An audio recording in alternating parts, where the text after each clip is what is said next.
United States Representative Ro Khanna. Ro is a super member of our revolution. And when I say super member, he gets that it takes inside outside strategy to win.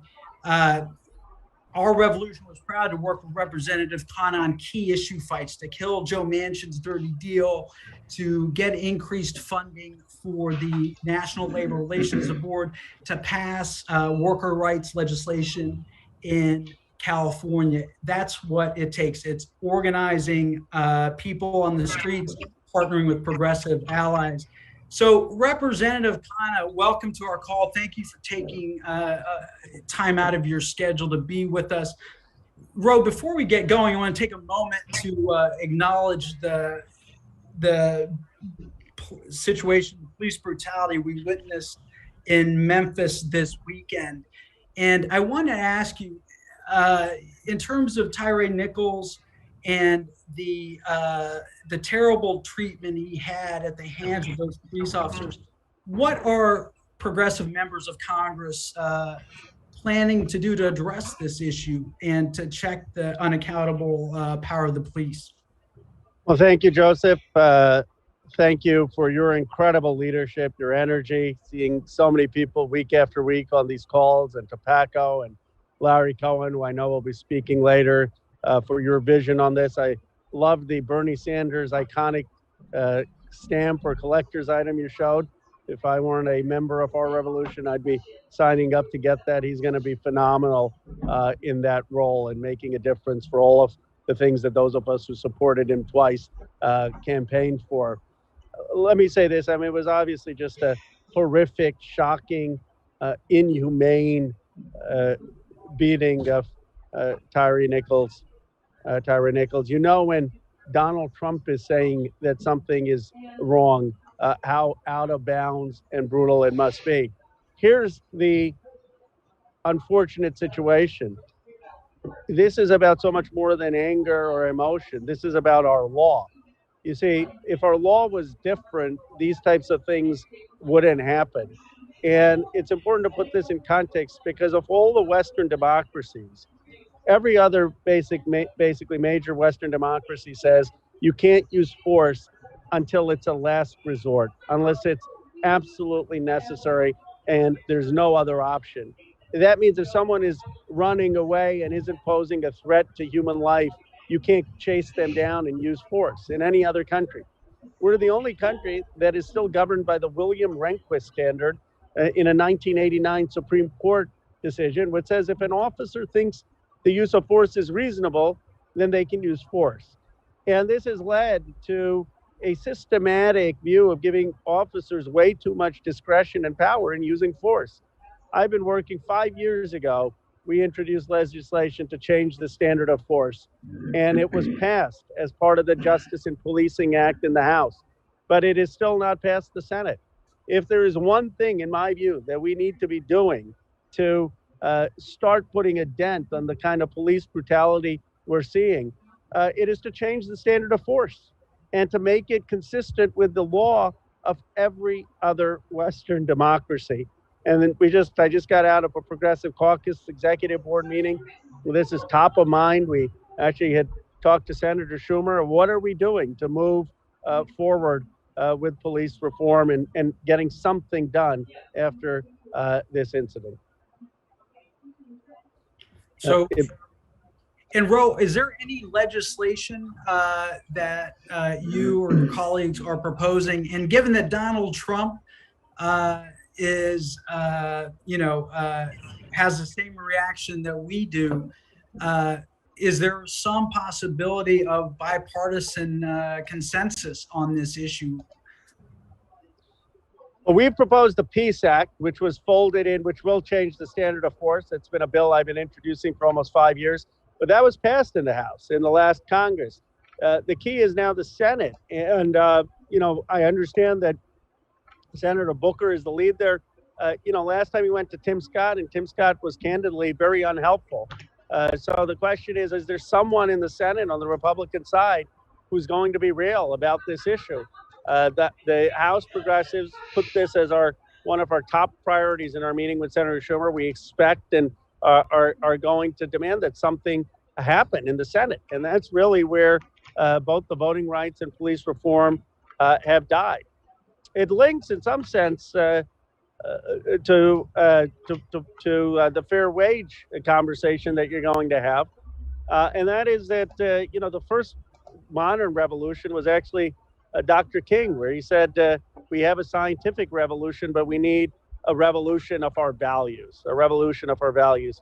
And he was talking about racism, militarism, both of which are tied to some of what we saw in Memphis. But he was talking also about materialism and economic injustice. It was Dr. King who said that it was criminal, those were his words, to pay someone starvation wages. It's 50 years since, and we're still paying a lot of people starvation wages. I mean, we are paying people who get tips $2.13 in some states in this country. That's what one fair wage is fighting against, that no one should be making $2.13 in modern day America. We're paying, someone said to me the other day, the line stuck with me, Americans can't afford America. I mean, that's such a sad statement. But when you think about it, when you think about the housing costs, the child care costs, the health care costs, the education costs, it is unaffordable for people, and certainly unaffordable on $7.25, probably still unaffordable on $15. And we can't even get a $15 wage of all Democrats supporting it. And then you have this sense where people who are making these starvation wages, their wages are being taken. Part of it, they're paying these dues, and then those dues are being used to organize against paying them a fair wage. This is not capitalism. This is not free enterprise. Free enterprise says you get paid fairly for what you produce. This is exploitation. And we have to, it's sort of the first principle to have dignified wages in this country. And we need to do a better job. It's something we haven't been able to deliver in 2 years under the administration. We've got to figure out how we get this across the finish line. And Ro, let me ask you about the campaign for one fair wage. You recently were one of the first elected officials to sign a pledge not to take money from the National Restaurant Association or the other NRA because of this rigged system you were just talking about. Tell us a little bit about why you decided to take that pledge. And why it's important to stand up to these lobbyists who are running roughshod all over the United States Congress. Well, Joseph, it wasn't a hard pledge for me, honestly, because I don't take a dime from PAC money or lobbyist money anyway. But so it was easy to say, well, we shouldn't be taking it from the National Restaurant Association. I don't understand how you can take that money from an organization that has been the biggest lobbying force against the $15 wage. I mean, you ask the Senate, why did it not pass? And they'll tell you the National Restaurant Association is lobbying against it. They're lobbying specific senators. You wonder why Medicare for All doesn't pass, why canceling medical debt doesn't pass, why caps on insulin don't pass. It's the lobbying. Why is the defense budget bloated? It's the lobbying. Today, someone told me, and we put it out on social media, there are more former members of Congress who are lobbyists than there are members of Congress.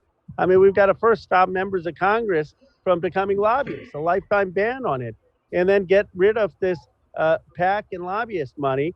And the National Restaurant Association should be put in there as along with other special interest groups that aren't serving the people's needs. So I hope other Democrats, at the very least, will follow me in not taking money from that association. Well, and you know what, Ro? Our revolution has formed an organizing committee of activists around the country who are going to be calling on their elected officials to sign on to this pledge with you.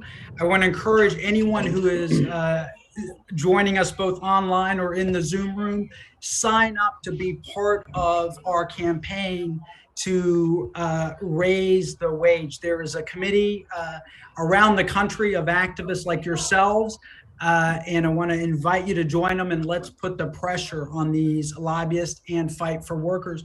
So, Ro, one last thing. Speaking of workers, you recently wrote a piece that I saw in Newsweek about a new economic patriotism. vision. You laid out a vision of bringing back good jobs to the United States. And you thought that it was something that could unite divided Congress. Can you tell us a little bit more about your vision of economic patriotism, and in particular, maybe how it differs from Trump's economic nationalism, and why we think we can unite uh, populists maybe on both sides around the shared vision? Well, Trump sold a bunch of lies. He said he wanted to bring jobs back, manufacturing back, and then what was his solution? Let's give a tax cut, a corporate tax cut to big corporations and CEOs. I'll tell you what they did, because a lot of those CEOs are in my district. They took the tax cut, said, thank you very much, and then they put the factories in Malaysia or Vietnam, where there was the cheapest labor. That's what they've been doing for the past 50 years. They've been going where the cheapest labor is, where the least standards are, where the least environmental standards are. And we watched as a country as factory after factory left, job after job left this country. And that was wrong. And economic patriotism is saying we've got to rebuild our industrial base. We got to make things in this country. COVID showed we didn't make masks in America. We don't make some of the basic ingredients for drugs in America. We don't make enough steel anymore in America. We didn't make enough baby formula in America. We've got to make these things, but we've got to make them while with investing in our workforce, with labor unions, with good wages. And the deal's got to be, okay, we'll invest in you if you build here and you pay a prevailing wage and you treat workers well and you work together in rebuilding the industry and jobs in community after community, Black communities, brown communities, working class communities, factory towns.